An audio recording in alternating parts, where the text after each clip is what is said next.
चलिए, let us continue our lecture on solution.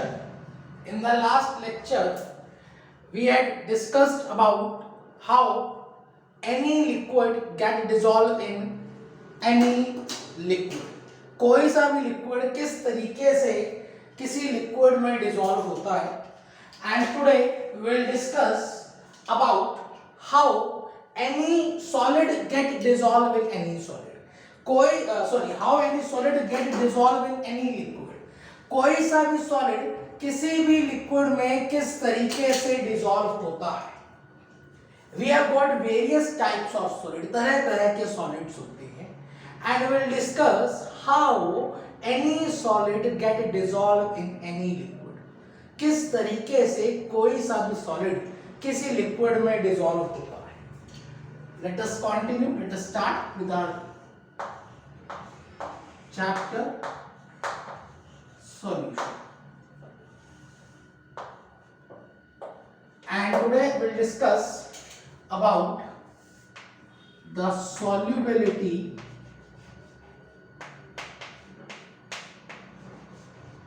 of solid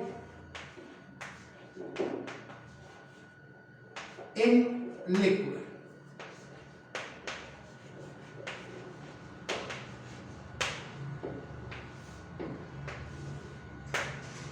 How any solid get dissolved in any liquid. Solubility of gas in liquid and solubility of liquid in liquid is already discussed. हम इसको already discuss कर चुके हैं, पढ़ चुके हैं. And let's start with solubility of solid in liquid. Let me explain by giving some practical examples. For example, if we talk about sodium chloride, NaCl. अगर हम NaCl की बात करें तो NaCl is soluble in water.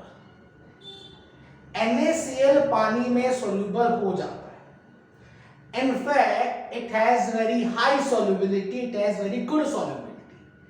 NaCl पानी में अच्छी तरह डिसॉल्व हो जाता है. इसकी अच्छी खासी solubility होती है. Do you know?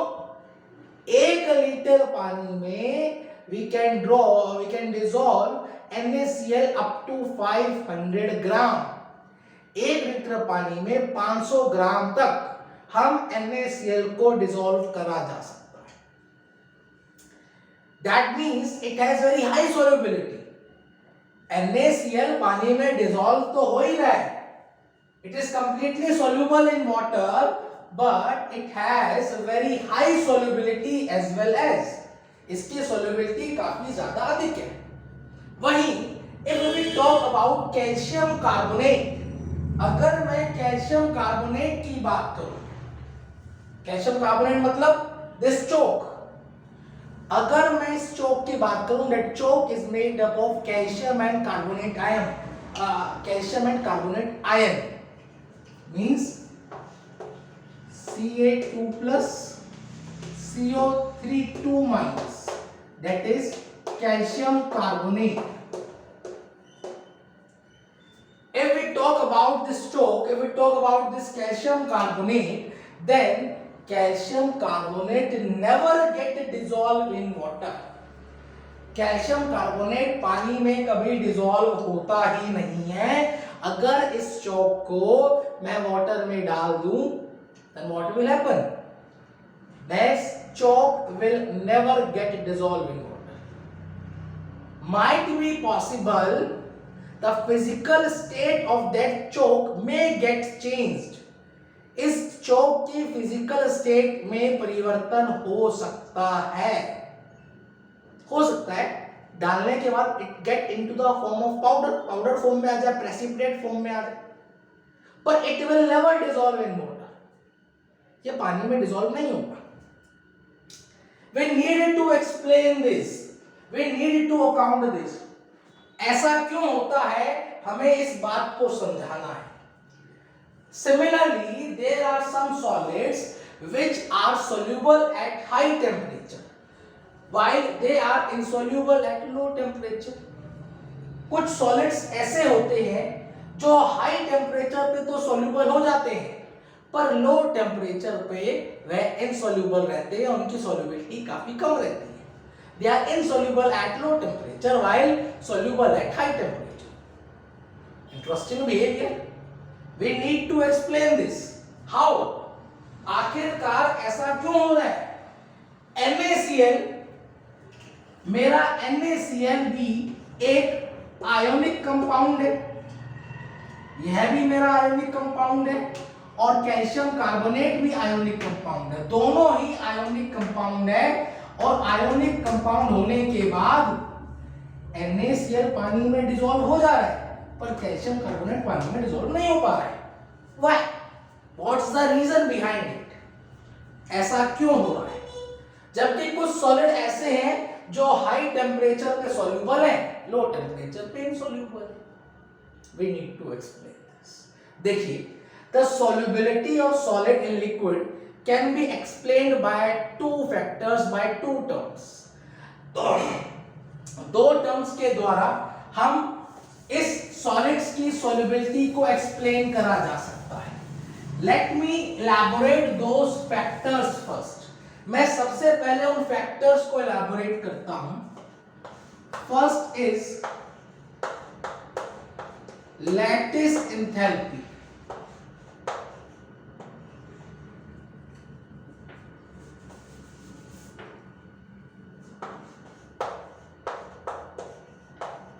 Lattice enthalpy. Let us first understand what is lattice enthalpy. Lattice enthalpy होती क्या है? Just imagine Avogadro's number of sodium ions.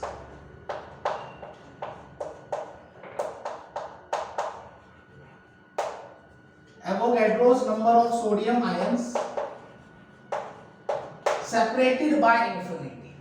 मेरे पास कुछ एवोगैड्रो नंबर के सोडियम आयन हैं जो एक दूसरे से काफी दूर दूर है, बेहद दूर दूर है, इन्फिनिटी पर है. Avogadro number of sodium ion का मतलब है 1 मोल ऑफ सोडियम आयन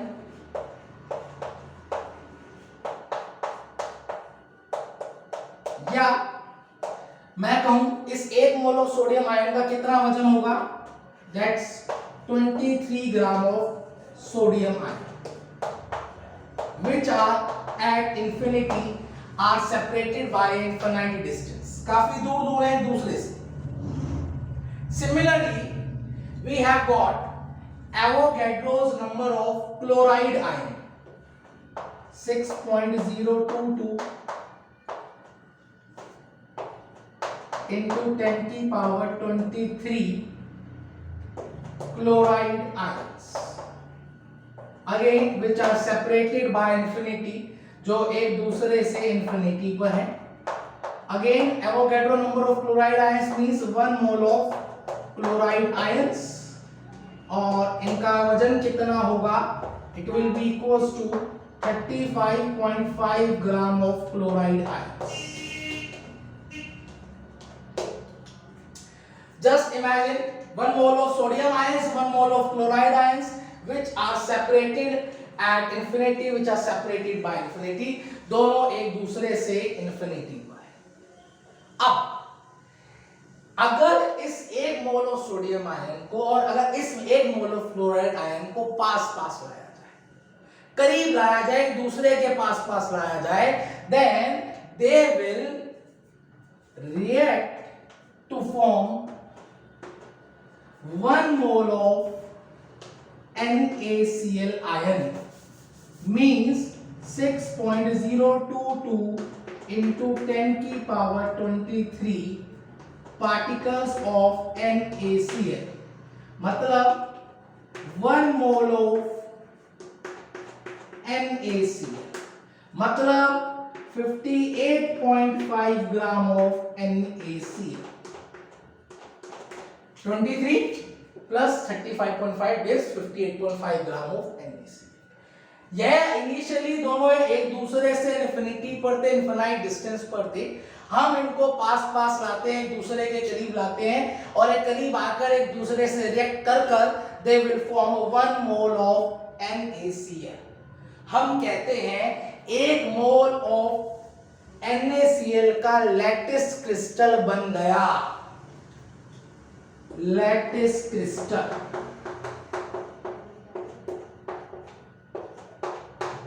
जैसे शुगर के क्रिस्टल होते हैं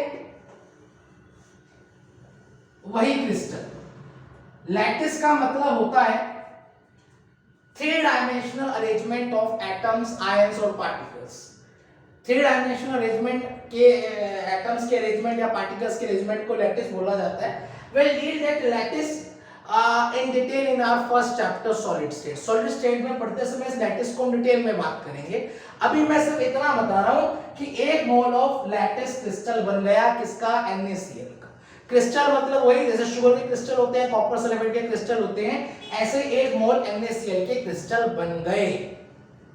now during that formation of 1 mole of NaCl, some energy will be liberated. Why so? It's because there are bonds, their bond will be formed between Na plus and Cl minus ion. यहाँ पर Na plus और Cl minus ions के बीच में एक bond बन रहा है, attractive forces setup हो रहे हैं, and we know very well that when there are attractive forces are set up, when bond formation takes place, some sort of energy will be liberated. इस दौरान कुछ एनर्जी लिबरेट होगी, and whatever may be the energy liberated during the formation of 1 mole of NaCl lattice crystal is termed as lattice enthalpy. मैं लिखता हूं,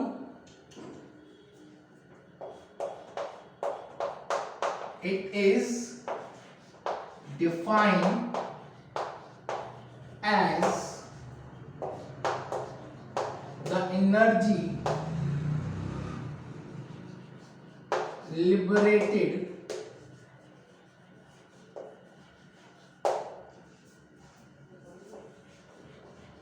during the formation of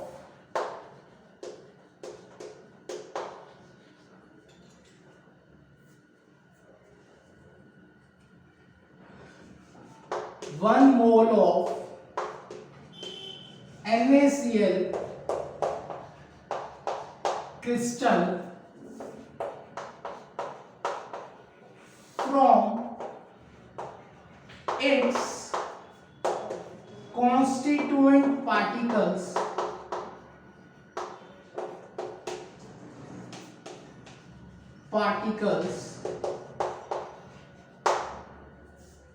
separated by infinity, separated by infinity। बड़े ध्यान से definition को समझा रहा है। It is defined as the energy liberated during the formation of 1 mole of NaCl। 1 mole of NaCl के बनने पर किससे बन रहा है? फ्रॉम इट्स कॉन्स्टिट्यूएंट पार्टिकल्स, अपने कॉन्स्टिट्यूएंट पार्टिकल से बन रहा है, which are separated by infinity.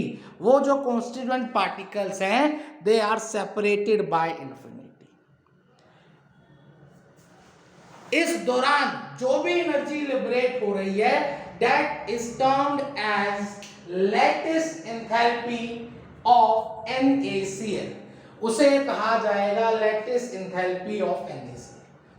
कितनी भी एनर्जी लिबरेट हो इस बात से मुझे कोई मतलब नहीं है, पर जो भी एनर्जी लिबरेट होगी उसे कहा जाएगा लैटिस एंथैल्पी ऑफ NaCl।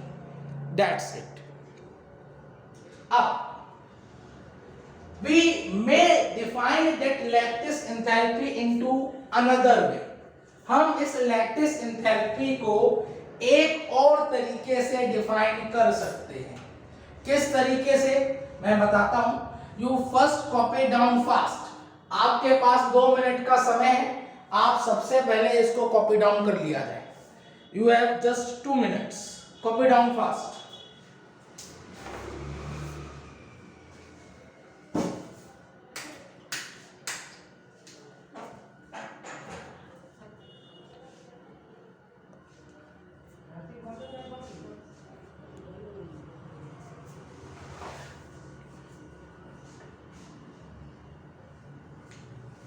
चलिए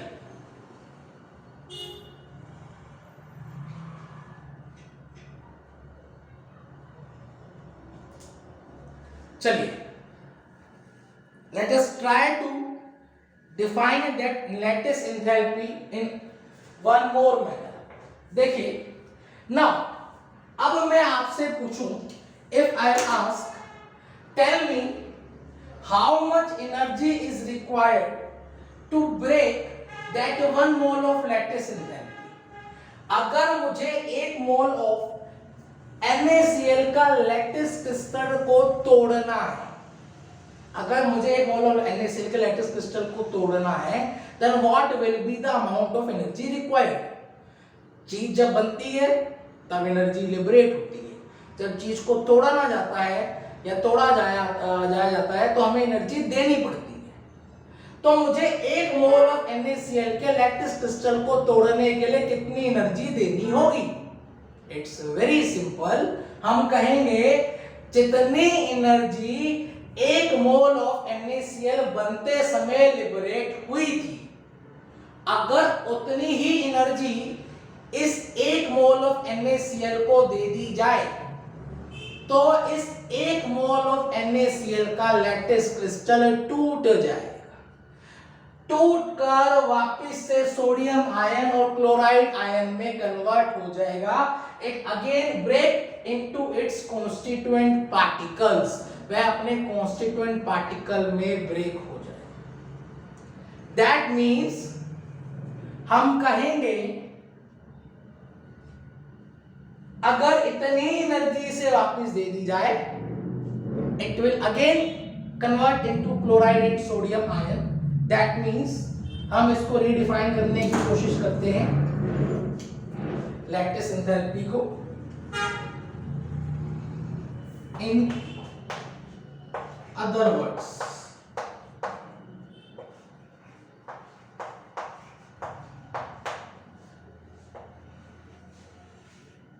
कैसे? हम कहेंगे it is defined as the energy required to break 1 mole of substance, to break 1 mole of substance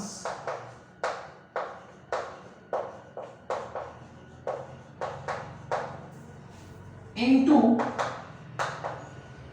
its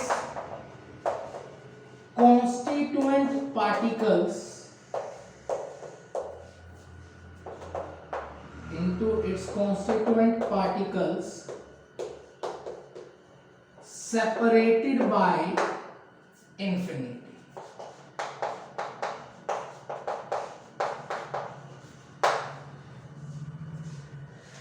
It is defined as the energy required to break 1 mole of a substance into its constituent particle separated by infinity. 1 mole of NaCl का lattice तोड़ने के लिए, किसी का भी 1 mole of substance का lattice crystal तोड़ने के लिए जो भी एनर्जी रिक्वायर्ड है उसे कहा जाएगा lattice enthalpy. In that manner we used to define lattice enthalpy. Now the second factor which we need to learn after lattice enthalpy is hydration enthalpy. Solubility और solid in liquid को समझने के लिए अगला फैक्टर जो हमें समझना होगा that is hydration enthalpy. You just copy down. You have again 2 minutes. Fast, copy down fast.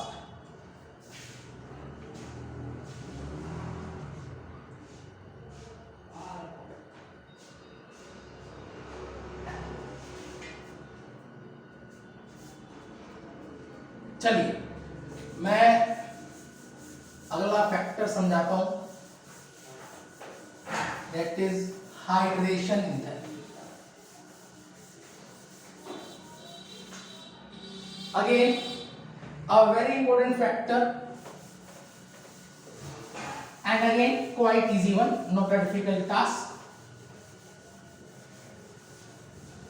और अभी तक इनफैक्ट जो हमने चैप्टर कवर आउट करा है, जो भी चैप्टर में पढ़ा है, इट्स क्वाइट इजी, वह कोई खास मुश्किल नहीं है, या ऐसा नहीं है कि भाई इसे पढ़ने में बहुत ज्यादा समस्या हो रही हो, दिक्कत हो रही हो, या कोई आर्टिकल बहुत ज्यादा डिफिकल्ट रहा।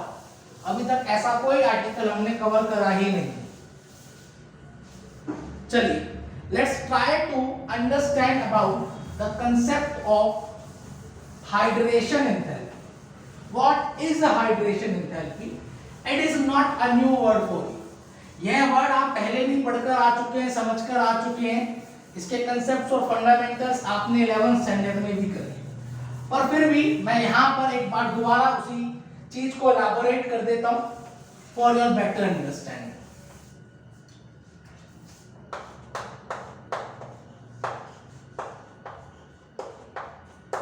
Hydration enthalpy.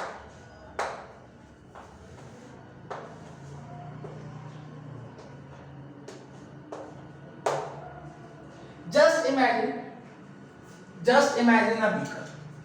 एक बीकर इमेजिन कर लिया जाए, filled with water. उसके अंदर कुछ पानी भर रखा है।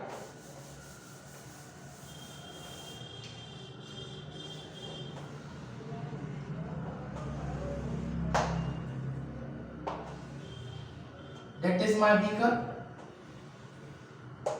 filled with water. इसके अंदर पानी भर रखा है ऊपर तक।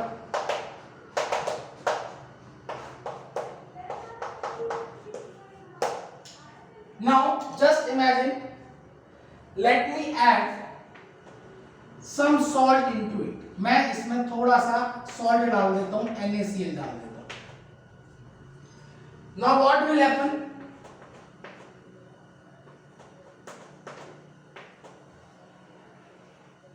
मैंने इसमें कुछ NaCl डाल दिया। आप जैसे ही बीकर में कुछ NaCl डालेंगे, कुछ सॉल्ट डालेंगे, देन व्हाट विल हैपन? वहां पर होगा क्या? देखिए वहां पर होगा क्या? That NaCl will get hydrated. NaCl hydrated हो जाएगा, NaCl गीला हो जाएगा। गीला हो जाएगा मतलब समझाता। एक एक NaCl के पार्टिकल के चारों तरफ इस तरीके से वाटर मॉलिक्यूल्स आकर एसोसिएट हो जाएंगे। एक एक NaCl पार्टिकल के चारों तरफ इस तरह से वाटर मॉलिक्यूल्स आकर एसोसिएट हो जाएंगे, चिपक जाएंगे,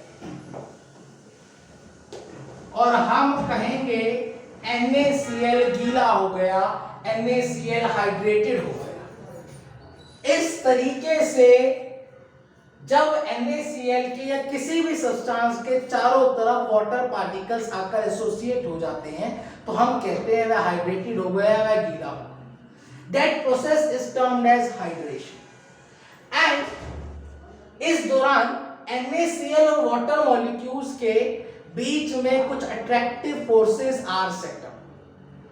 यहां पर NaCl और वाटर मॉलिक्यूल्स के बीच में कुछ अट्रैक्टिव फोर्सेस सेटअप हुए हैं, और जहां पर भी अट्रैक्टिव फोर्सेस सेटअप होते हैं, there will be release of some sort of energy. वहां पर कुछ ना कुछ एनर्जी लिबरेट होती है। यहां पर भी NaCl और वाटर मॉलिक्यूल्स के अट्रैक्टिव फोर्सेस सेटअप होने की वजह से कुछ एनर्जी लिबरेट होगी, and whatever may be the energy liberated, that liberated energy will be termed as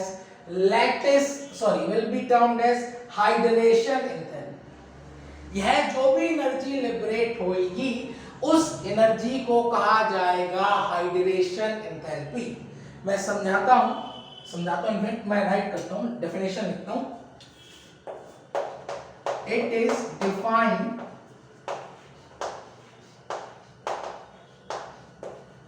as the energy liberated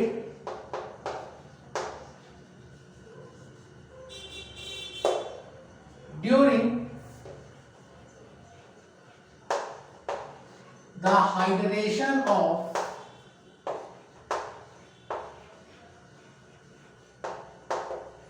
one mole of substance, एक मोल ऑफ सब्सटेंस का जब हाइड्रेशन करा जाए तो उस दौरान जो भी एनर्जी लिबरेट होती है उसे कहा जाएगा hydration enthalpy. In that manner we use to define hydration enthalpy. I hope सभी को बात समझ आ गई होगी। You please copy down fast, फटाफट कॉपी कर लिया जाए।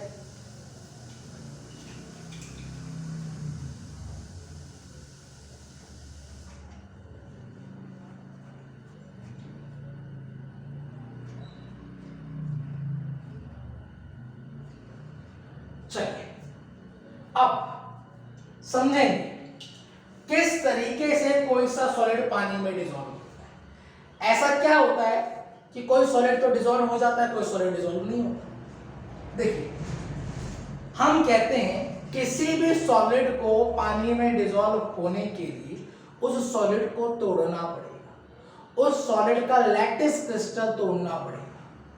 जब तक उस सॉलिड का लैटिस क्रिस्टल नहीं टूटेगा तब तक वह सॉलिड पानी में डिसॉल्व नहीं होगा। For any solid to get dissolve in any liquid the lattice crystal need to be break. Lattice crystal को तोड़ना अनिवार्य है। अब लैटिस क्रिस्टल को तोड़ने के लिए एनर्जी की रिक्वायरमेंट है, एनर्जी की आवश्यकता है। अब वह एनर्जी आएगी कहां से, समझते हैं। देखिए, जब आप NaCl को वाटर में डालेंगे, पानी में डालेंगे, वाटर में डालेंगे, तो यहां पर सबसे पहले NaCl का हाइड्रेशन होगा। NaCl के चारों तरफ वाटर मॉलिक्यूल्स आकर एसोसिएट होंगे, इस तरीके से इसके चारों तरफ चिपक जाएंगे। हाइड्रेशन होने के बाद यहां पर कुछ एनर्जी लिबरेट होगी जिसे हम बोलेंगे हाइड्रेशन एनर्जी। यह जो एनर्जी लिबरेट हुई, मैं एनर्जी को दिखा भी देता हूं। Some sort of energy will be liberated.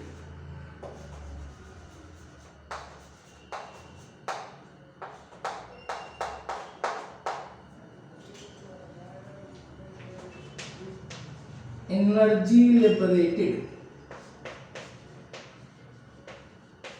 जिसे हम बोल रहे हैं हाइड्रेशन एनर्जी।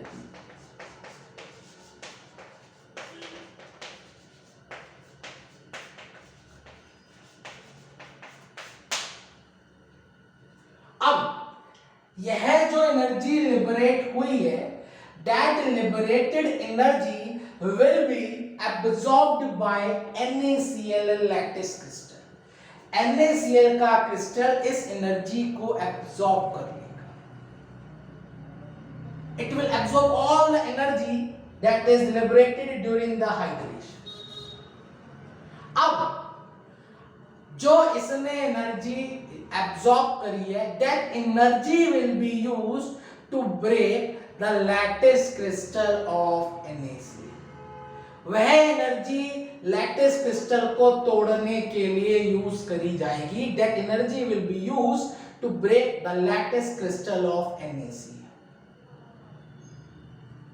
अब हमारे पास तीन कंडीशंस बनती है। तीन कंडीशंस क्या बनती है, मैं समझाता हूं।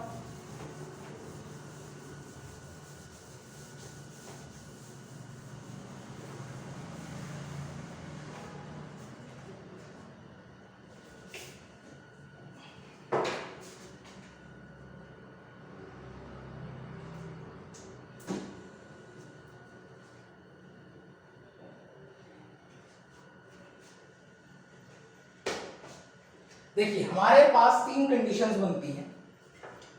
कौन कौन सी, मैं समझाता हूं।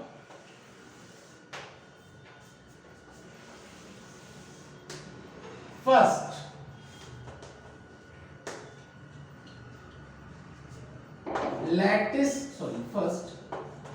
Hydration enthalpy is greater than a lattice enthalpy। जो हाइड्रेशन एंथैल्पी है वह लैटिस एंथैल्पी से ज्यादा है। मतलब जो लैटिस तोड़ने के लिए एनर्जी चाहिए उससे ज्यादा एनर्जी हाइड्रेशन एंथैल्पी है, उससे ज्यादा एनर्जी हाइड्रेशन के दौरान रिलीज हो चुकी है, और ज्यादा एनर्जी रिलीज हुई है तो NaCl उस एनर्जी को एब्जॉर्ब कर लेगा और उसका लैटिस टूट जाएगा। लैटिस टूटने के बाद NaCl पानी में डिसॉल्व हो जाएगा। अगर किसी सब्सटेंस की हाइड्रेशन एंथैल्पी लैटिस एंथैल्पी से ज्यादा होगी तो वह सब्सटेंस उस एनर्जी को एब्जॉर्ब करेगा, उसका लैटिस टूट जाएगा और वह सब्सटेंस पानी के अंदर या किसी भी सॉल्वेंट के अंदर सॉल्युबल हो जाएगा। Substance will be soluble.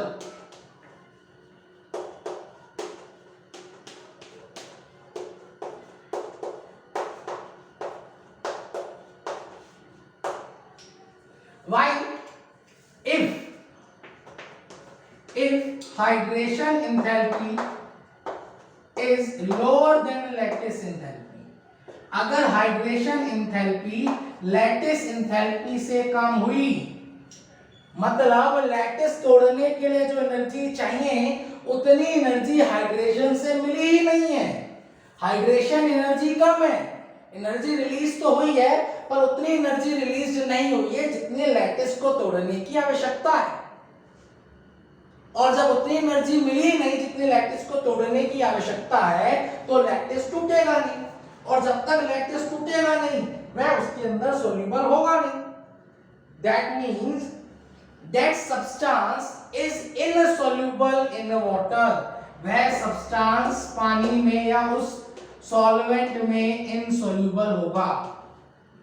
substance will be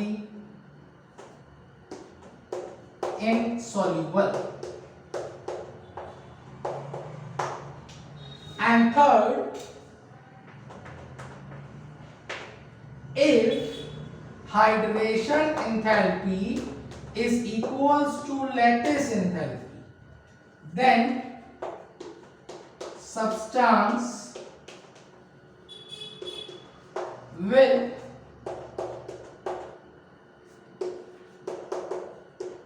dissolve at high temperature while will be insoluble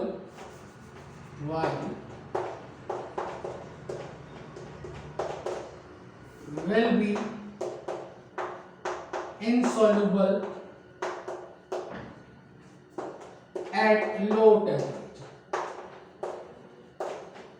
low temperature पर insoluble रहेगा। जैसे ही टेम्परेचर बढ़ेगा मतलब उसको एनर्जी मिलेगी तो लैटिस तोड़ने में आसानी होगी, लैटिस आसानी से टूट जाएगा तो वह सब्सटेंस सोल्यूबल हो जाएगा। टेम्परेचर कम हो जाएगा तो टेम्परेचर कम होने के बाद जो लैटिस को तोड़ने के लिए एनर्जी चाहिए उसकी पूर्ति नहीं हो पाएगी तो लैटिस टूटेगा नहीं तो वह सब्सटेंस सोल्यूबल नहीं। In that manner we used to conceptualize the solubility of solid in a liquid. We used to say solubility of solid in liquid is governed by two factors, lattice enthalpy and hydration enthalpy, and these are the three possible cases for any solid. That's all about the solubility of solid in liquid. You please copy down fast, फटाफट copy कर लिया जाए। Now, in fact, आज इतना ही करेंगे, आज के लिए काफी है। That's all for the today. Next, we'll going to deal about the methods of concentration, expressing the concentration of a solution. अभी तक हम लिक्विड सॉल्यूशंस के बारे में डिटेल में पढ़ चुके हैं। Gas dissolve in liquid, liquid dissolve in liquid, solid dissolve in liquid. Next, we'll discuss about the methods of expressing the concentration of solution. आज के लिए काफी है। That's all for the today. You please copy down fast. Bye bye.